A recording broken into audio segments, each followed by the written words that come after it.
Allah bilen məsləhətdir. Uyda!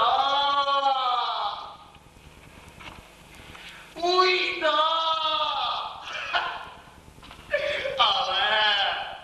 Ala bala Kerim! Ala bala Kerim!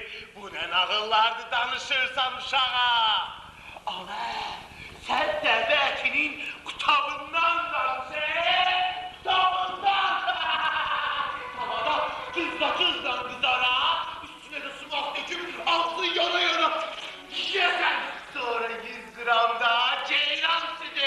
Ala! 100 doğum üstünde! Sen deve etinin kutabından danışır! Kutabından bana Kerim! Kutabından!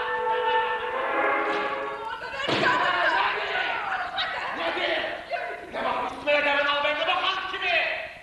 Ne kalır dünyada bu adama ki o tanaşla kalaydı? Adama kalan kefen değil, o da malumdur. Kısmet olacak ya yok. Sen kısmet olunca eleşme! Esma eleşme!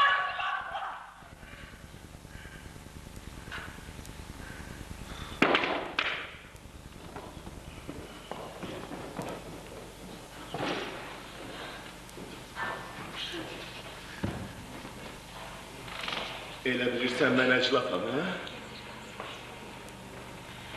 Bilirəm. Elə bilirsən mən əclafam. 30 ildən sonra böyük kişi olacaqsan. Onda da yadıma düşəcək mənim bu ağacı kəsməyim. Doğruma söyləyəcəksən mənim.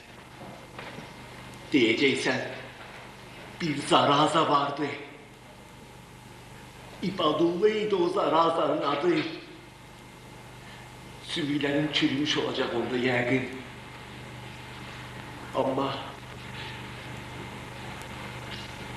Ama bilmeyeceksen ki.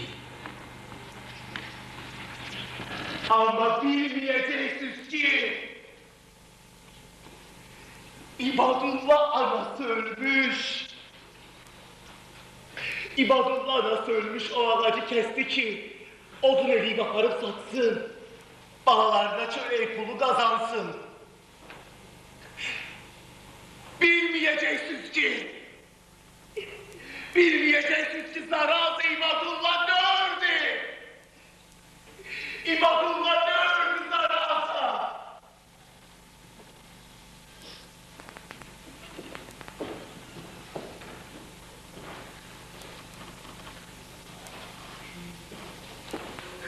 Dünyaydı zaraza! Bu dünya zaraza!